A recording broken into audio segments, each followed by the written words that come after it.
প্রত্যেক দিন কিছু আমলকে নিজের জন্য খাস করে নিন। প্রত্যেকটা দিন আল্লাহর জন্য কিছু অংশকে খাস করে নিন, আল্লাহ জিকিরের জন্য।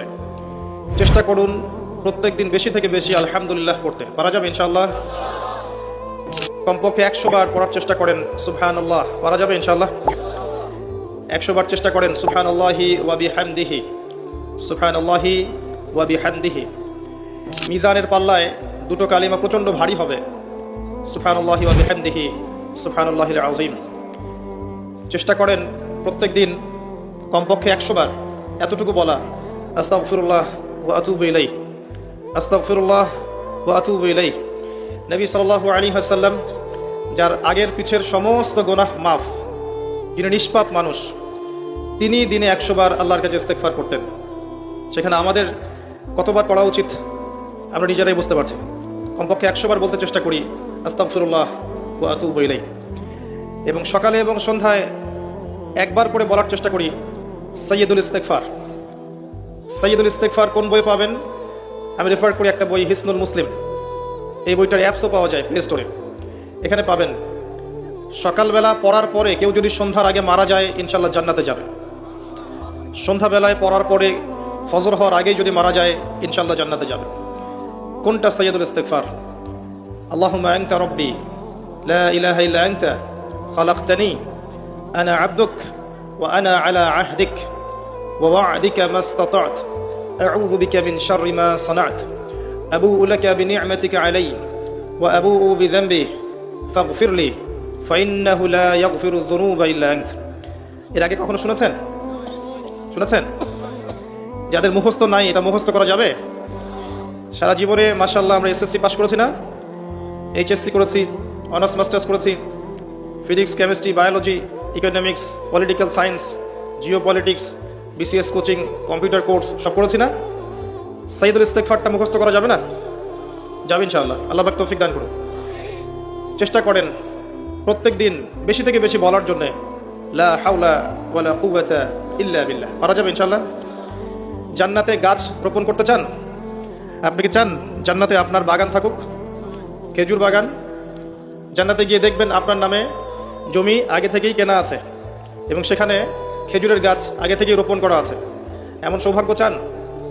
বেশি থেকে বেশি পড়বেন সুবহানাল্লাহিল আযীম ওয়া বিহামদিহি, সুবহানাল্লাহিল আযীম ওয়া বিহামদিহি। একবার পড়বেন, একটা গাছ রোপণ করা হবে ইনশাআল্লাহ। কমপক্ষে 10 বার পড়বেন, সকালে 10 বার, সন্ধ্যায় 10 বার। কি পড়বেন? দরুদ শরীফ। কি পড়বেন? দরুদ শরীফ। সবচেয়ে ভালো হয় যদি আল্লাহুম্মা সাল্লি আলা মুহাম্মাদ ওয়া আলা আলি মুহাম্মাদ কামা সাল্লাইতা আলা ইব্রাহিম ওয়া আলা আলি ইব্রাহিম ইন্নাকা হামিদুম মাজিদ, এটা পড়তে পারেন। যদি এটা নাও পারেন, শুধু এতটুকু বললেই হবে ইনশাআল্লাহ, আল্লাহুম্মা সাল্লি ওয়া সাল্লিম আলা নবিয়িনা মুহাম্মদ। পারা যাবে ইনশাআল্লাহ? আল্লাহুম্মা সাল্লি ওয়া সাল্লিম আলা নবিয়িনা মুহাম্মদ। সকালে 10 বার, সন্ধ্যায় 10 বার। কি ফজিলত! নবী সাল্লাল্লাহু আলাইহি ওয়াসাল্লাম আপনার জন্য সুপারিশ করবেন ইনশাআল্লাহ। নবী সাল্লাল্লাহু আলাইহি ওয়াসাল্লাম আপনার জন্য সুপারিশ করবেন ইনশাআল্লাহ। তবে যদি আপনি ভেবে থাকেন যে আপনি সুদ খাচ্ছেন, ঘুষ খাচ্ছেন, দুর্নীতি করছেন, অন্যের হক নষ্ট করছেন, নামাজের ধার ধারছেন না, যাকাতও দিচ্ছেন না, পর্দা করছেন না, নবী সাল্লাল্লাহু আলাইহি ওয়াসাল্লাম আপনাকে দেখে খুশি হবেন এমনটা মনে করার কোনো কারণ নেই। যেমন নবী সাল্লাল্লাহু আলাইহি ওয়াসাল্লাম বলেছেন, এক শ্রেণীর নারী বের হবে আখিরুজ জামানে, শেষ জামানায়। কোন জামানায়? শেষ জামানায়। মানে এই নারীরা যখন বের হবে বুঝতে হবে শেষ জামানা চলে এসেছে। কথা কি বুঝতে পারছেন? কারা তারা? নবীজি বলেছেন নিসাউন কাসিয়াতুন আরিয়া মুমিলাতুন মাইলাত। এমন নারী যারা কাপড় পরেও নগ্ন থাকবে। এমন এক শ্রেণীর মহিলা যারা কাপড় পরবে কিন্তু তারপরেও নগ্ন থাকবে। আমার কি ব্যাখ্যা করে বোঝানোর দরকার আছে? যারা মানুষকে আকৃষ্ট করবে, নিজেরাও মানুষের দিকে আকৃষ্ট হবে, এই শ্রেণীর নারীদের ব্যাপারে নবী সাল্লাল্লাহু আলাইহি ওয়াসাল্লাম বলেছেন তারা জান্নাতে যাবেও না, জান্নাতের গন্ধও পাবে না। অতএব আমল যাই হোক না কেন, শুধু সকাল সন্ধ্যায় 10 বার দরুদ পড়লেই যে আমি সুপারিশ পেয়ে যাব এমনটাও ভাবার সুযোগ নেই। প্রথমত আকীদা ঠিক করতে হবে, তাওহীদ শিখতে হবে, শিরক থেকে দূরে থাকতে হবে, সুন্নত শিখতে হবে, বিদআত থেকে দূরে থাকতে হবে, হালাল রিজিকের সোর্স তালাশ করতে হবে, পারিবারিক আদর্শটা ঠিক করার চেষ্টা করতে হবে, পর্দার বিধান মানার চেষ্টা করতে হবে। ইসলামের জন্য নিজের জান মাল সময় শ্রম ব্যয় করে কিছু করার ফিকির থাকতে হবে। যখন পরিপূর্ণ প্রচেষ্টা থাকবে, এরপরে ইনশাআল্লাহ তাআলা নবী সাল্লাল্লাহু আলাইহি ওয়াসাল্লামের সুপারিশ আমাদের কপালে জুটে যাবে ইনশাআল্লাহ।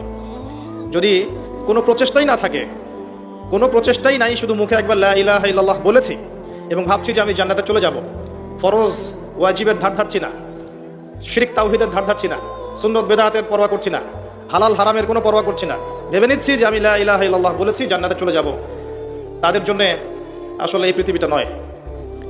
পৃথিবীটা বুদ্ধিভিত্তিক মানুষদের জন্য।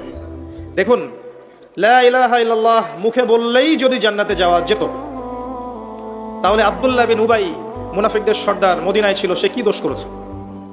আমার কথা কি বুঝতে পারেন? আব্দুল্লাহ বিন উবাই এর নাম শুনেছেন? মদিনায় মুনাফিকদের সর্দার, ইসলাম কবুল করেনি, করে নাই, মুখে কালিমা পড়েছে না, কেন জাহান্নামে যাবে তাহলে? লা ইলাহা ইল্লাল্লাহ মুখে, তার আগে কলিজার ভিতরে, আগে কলবে, হৃদয় থেকে আল্লাহর সামনে আত্মসমর্পণ, আল্লাহ ছাড়া কোনো ইলাহ নাই, এটা মননে বিশ্বাস করা এবং সেভাবে আল্লাহর আদেশ নিষেধ মেনে চলার চেষ্টা করা। এরপরে কাজ করতে গিয়ে ভুল হতে পারে, তওবা করে ফিরে আসার সুযোগ আছে। লা ইলাহা ইল্লাল্লাহ এটাকে সরাসরি অস্বীকার করলে কাফের হয়ে যায়। আর লা ইলাহা ইল্লাল্লাহ কে মুখে স্বীকার করে মনের মধ্যে কপটতা থাকলে মুনাফিক হয়।